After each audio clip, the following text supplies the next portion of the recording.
Bonjour, cher ami, j'espère que vous vous portez bien. Donc, on s'est arrêté la dernière fois, le dernier épisode, à l'analyse de Milton Friedman. Donc, au niveau de son analyse, donc il combine entre l'effet prix et l'effet quantité, et selon lui, on peut avoir les deux phénomènes à la fois. L'inflation et le chômage. Donc, ce qu'il a appelé la stagflation. Donc, on a vu que la monnaie a un impact donc qui peut être négatif ou positif en fonction de l'offre de la monnaie et la quantité de biens et services.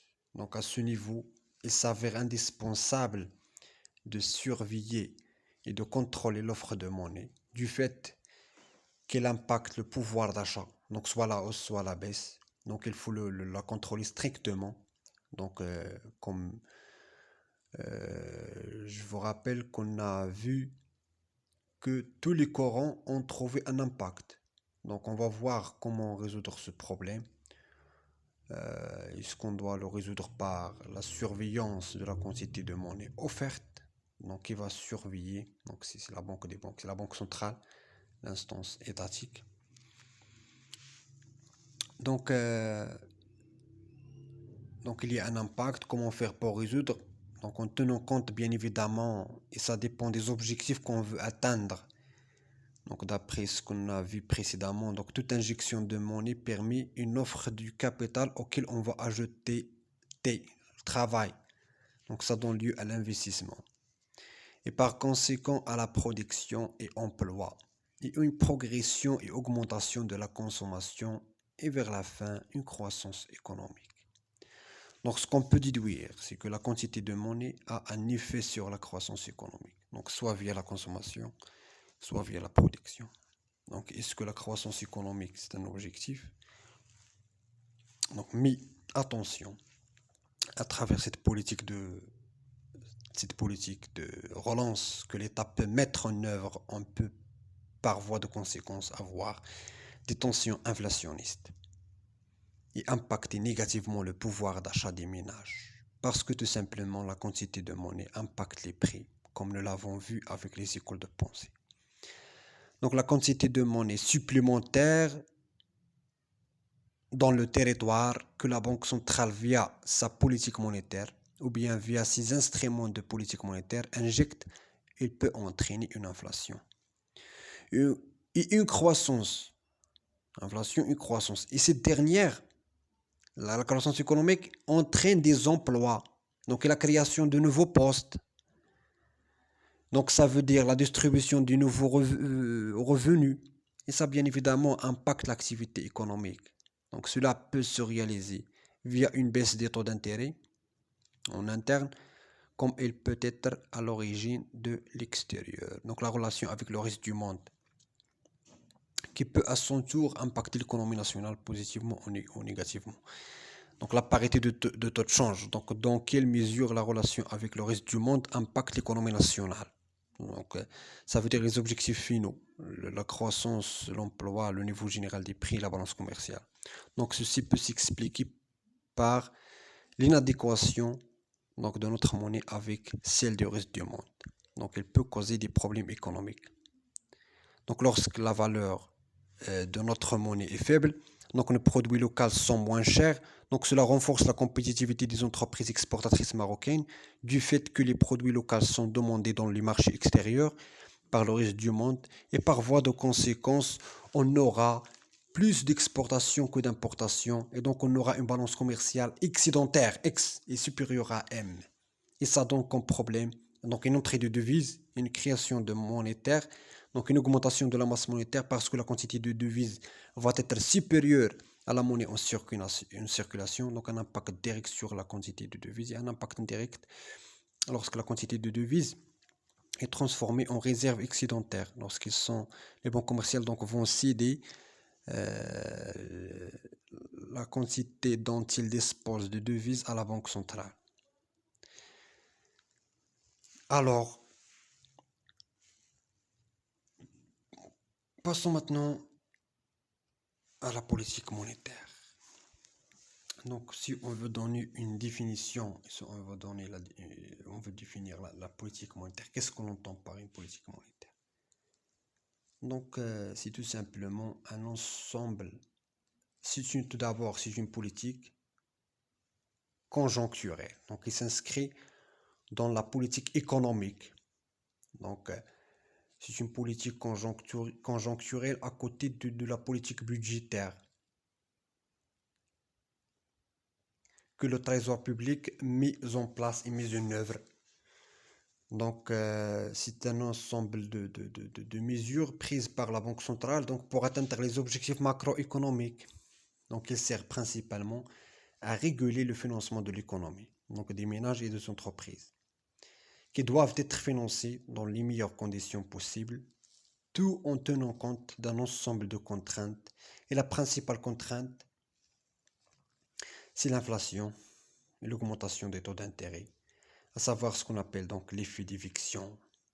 Donc, c'est-à-dire, autrement dit, financer l'économie avec le taux d'intérêt le plus faible possible, mais sans avoir normalement de l'inflation. C'est ça le principal objectif de la politique monétaire. Donc, on a les objectifs de la politique monétaire. Le carré magique, c'est d'abord la croissance économique. Et qu'est-ce qu'on veut faire lorsqu'on a ces 4 objectifs? Donc, une balance de paiement équilibrée, ou bien excédentaire. On veut la croissance économique, on veut le plein emploi, on veut la stabilité des prix, donc pas de tension inflationniste, une relation avec le reste du monde favorable. Mais l'analyse économique de ces éléments montre que ce sont des objectifs contradictoires, comme son mot l'indique, le carré magique. Ça veut dire qu'on ne peut pas résoudre un problème sans créer un deuxième problème. Et lorsque ces objectifs sont contradictoires, on ne peut pas réaliser une croissance économique sans créer des tensions inflationnistes. On ne peut pas réduire l'inflation en réduisant l'investissement sans créer le chômage. Et on ne peut pas exporter plus sans créer l'inflation. Et on ne peut pas importer plus sans avoir un déficit au niveau de la balance de paiement. Autrement dit, on ne peut pas avoir et réaliser tous ces objectifs en même temps, ou bien à la fois. Donc l'essentiel, c'est de choisir l'optimum, le maximum d'effets positifs avec le minimum d'impact. Parce que donc la Banque centrale n'est pas un investisseur, donc ce n'est pas un organisme social qui peut créer des emplois. Donc ce n'est pas son rôle ou bien son affaire, mais son soutien passe par la monnaie. Dans ce cas, nous avons ce qu'on appelle les objectifs intermédiaires. Donc si on veut avoir un taux de croissance de X%, on doit avoir une masse monétaire de Z% pour financer l'économie. Et nous avons une règle à ce niveau. Donc c'est que la variation de la masse monétaire annuelle doit être égale à la variation du produit intérieur brut. Ça veut dire de la croissance plus l'inflation. Et le taux d'intérêt doit accompagner cette variation de la masse monétaire. Parce que si c'est la banque commerciale qui crée de la monnaie dans ce cas, si on cherche à augmenter la masse monétaire. Donc les taux doivent baisser et vice-versa. Et le troisième objectif intermédiaire, c'est la variation des taux de change. Donc les avoirs, les réserves extérieures nettes, qui constituent la troisième contrepartie de la masse monétaire. Donc le stock de devises que nous avons en banque. Donc la Banque centrale fixe un taux de croissance de la masse monétaire, le taux d'intérêt pour atteindre cet objectif. Et on choisit une politique de change en relation avec le taux d'intérêt, donc avec la création de monétaire. Et la création monétaire, donc, comme vous savez, c'est l'affaire de la banque commerciale et non pas de la banque centrale. Parce que les contreparties de la masse monétaire sont les crédits accordés par les banques commerciales. Donc le système bancaire est libéralisé. Donc ils peuvent faire beaucoup de choses donc, sans passer par la banque centrale. Donc nous n'avons ni sélectivité ni encadrement. Donc la banque est libre d'accorder le crédit et de ne pas accorder. Mais comment dans ce cas comment peut-on atteindre l'objectif alors que la création monétaire se fait par la banque commerciale? Donc la banque centrale, elle ne peut pas agir directement. Donc si les clients, le seul critère pour les banques commerciales, c'est la solvabilité du client. Donc la banque commerciale va lui accorder un crédit sans tenir compte ni des objectifs sociaux, ni de l'inflation, ni de l'inflation. Donc on a un problème. Et donc, on a cherché de le résoudre par la surveillance et le contrôle de la masse monétaire et de l'offre de monnaie, mais ça n'a pas abouti à un résultat, donc, ou à une solution optimale. Donc là, on a essayé d'agir sur la demande. Parce que nous n'avons pas abouti à un résultat absolu, donc les économies continuent à avoir des déséquilibres, donc l'inflation parfois et la déflation d'autres fois. Donc on va poser la troisième question, donc lorsqu'on agit sur l'offre, le problème n'est pas réglé. Donc on a agi sur la demande parce que les offres de la monnaie, la banque, l'offre de la monnaie pour elle, c'est le chiffre d'affaires.